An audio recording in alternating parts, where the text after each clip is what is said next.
కాంతమ్మా, ఏం బాబు ఇది కాఫీయా టీయా?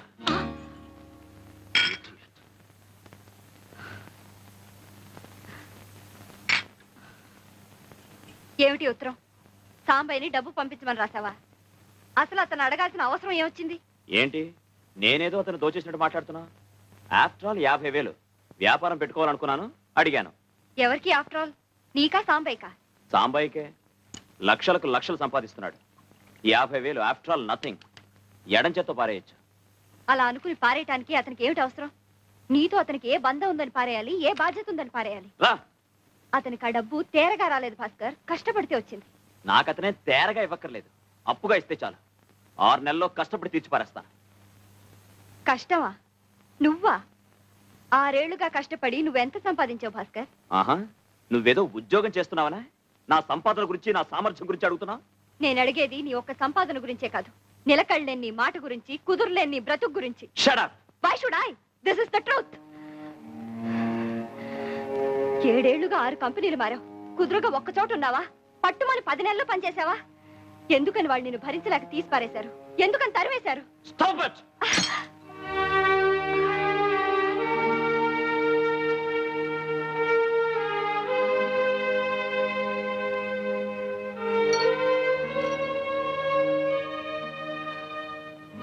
మగవాడి బలహీనత గురించి ఆడది ప్రశ్నించడం మొదలు పెడితే చెయ్యిలాగే పైకి లేస్తుంది. నాకు సరైన ఉద్యోగం దొరకలేదు అని నువ్వు తప్పించుకు తిరుగుతున్నా నేను సహించాను. నా సంపాదన మీదే నీ జల్సాలన్నీ తీర్చుకుంటున్నా సరిపెట్టుకున్నాను. కట్టుకున్న భార్యను గనక బంధాన్ని తెచ్చుకోలేను, బాధల్ని ఎవరితోనూ చెప్పుకోలేను. కానీ ఇప్పుడు నీ స్వార్థం కోసం నువ్వు సాంబయ్య మంచితనాన్ని ఉపయోగించుకోవాలని చూస్తే నేను ఊరుకోను. ఊరుకోక ఏం చేస్తావే? ఆ మాట నా నోటితో అనిపించద్దు.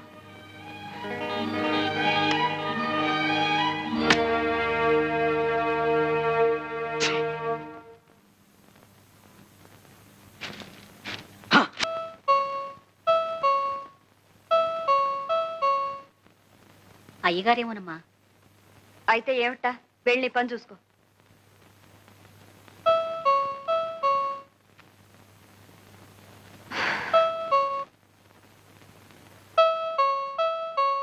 వస్తున్నా. నువ్వా? ఏ ఎవరనుకున్నావు? భాస్కర్ లేడా ఇంట్లో? లేరు. ఆహా, ఈ వేళ ఆదివారం కదా, ఇద్దరు ఇంట్లోనే ఉంటారు అనుకున్నాను. ఉండాల్సిందే, ఏదో అర్జెంటుగా వెళ్లాల్సి వస్తే ఊరెళ్ళారు. గంగ ఎలా ఉంది? బాగానే ఉంది. నువ్వేంటి నల్లతో కనపడుతున్నావు? ఒంట్లో బాగుంటం లేదా? ఆహా, ఏం లేదు. సడన్ గా వర్షాలు,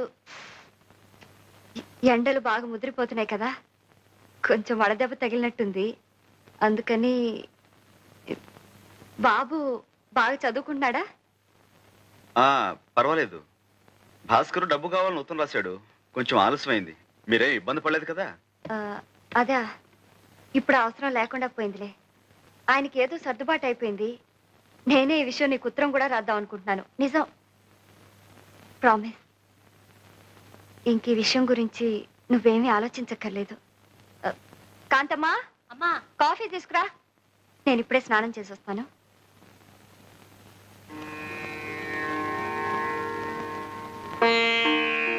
కాంతమ్మా. ఏం బాబు? శారదం ఏంటి అదోలా ఉంది? భాస్కర్ ఎక్కడా? అసలు ఏం జరిగింది కాంతమ్మా? జరగకూడదే జరిగింది బాబు. వాళ్ళిద్దరికీ ఈ మధ్య అసలు పట్టలేదు. అతను సంపాదించడం, సంపాదించే శారదం మీద అస్తమానం సతాయింపు. ఆ పిల్ల మాత్రం ఏం చేస్తుంది చెప్పండి? మీ దగ్గర నుంచి డబ్బెందుకు తీసుకోవాల్సి వచ్చింది అన్న దాని మీద ఇద్దరు పెద్దగా గొడవ పడ్డారు. అతను చాలా నీచంగా మాట్లాడాడు బాబు. దాంతోనేమో ఆ అమ్మాయి తిరగబడింది. మళ్ళీ వాళ్ళిద్దరూ కలుసుకుంటారని నాకు నమ్మకం లేదు బాబు.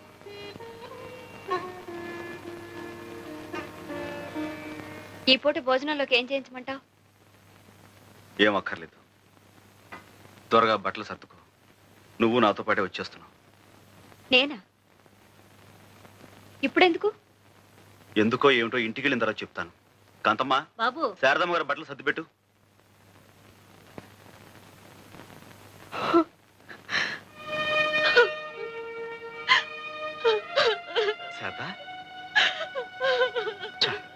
ఏమిటిది?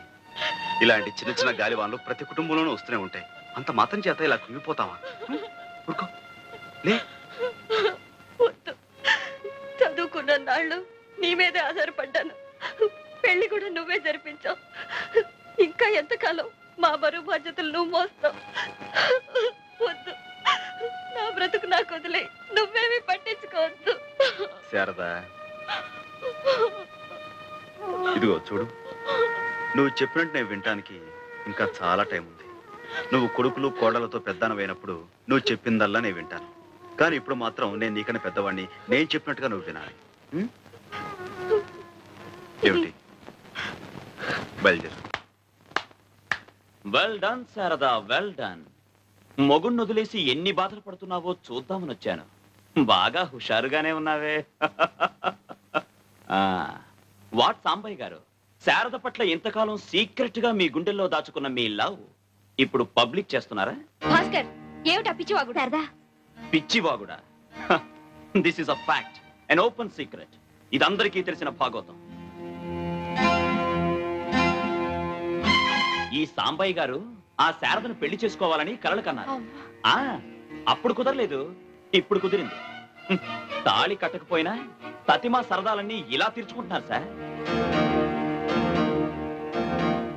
చూసారా సార్, ఇది ఎంత అన్యాయం? తలుచుకుంటుంటేనే గుండె పగిలిపోతుంటేను ఇప్పుడు సెక్రటరీ అనే పేరుతో రాత్రనక పగలనక. అన్ని విషయాలు మనం ఇంటికి వెళ్ళి మాట్లాడుకుందాం. ఇంకేమిటి సార్ మాట్లాడేది? నా కాపురం కూలిపోయిన తర్వాత మీరే న్యాయం చెప్పండి. న్యాయాన్యాయాలు మనం తెలుసుకుందాం.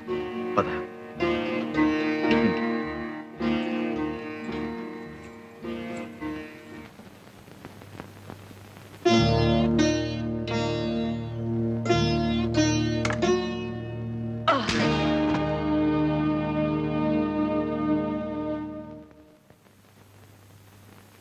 క్షమించు భాస్కర్.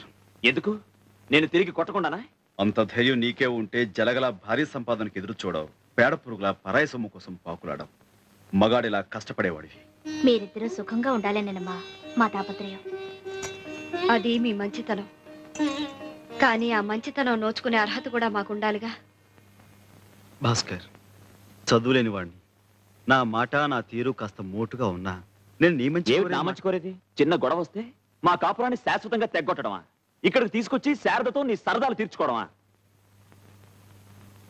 చదువుకున్న వాడివి, నీ సంస్కారం ఇంతేనా? పెళ్ళైన ఆడదాని అంత నీచంగా ఊహించేంత దౌర్భాగ్యుడు. నువ్వే శ్రీరామచంద్రుడివా? వినేవాడుంటే ఎంతైనా చెప్తావు.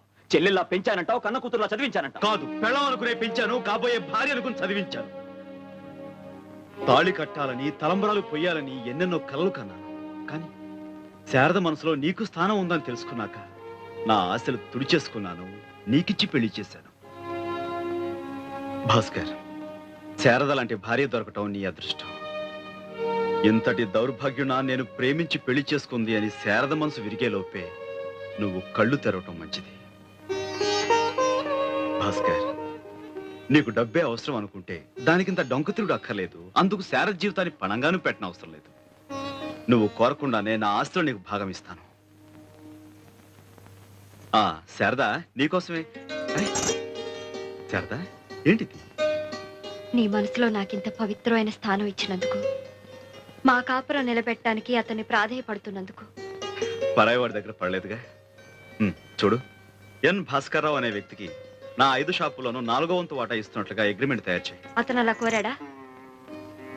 అతనే కోరాడో లేక నేనే కోరుతున్నాను తర్వాత చెప్తాను. ముందు అగ్రిమెంట్ తయారు చేయి.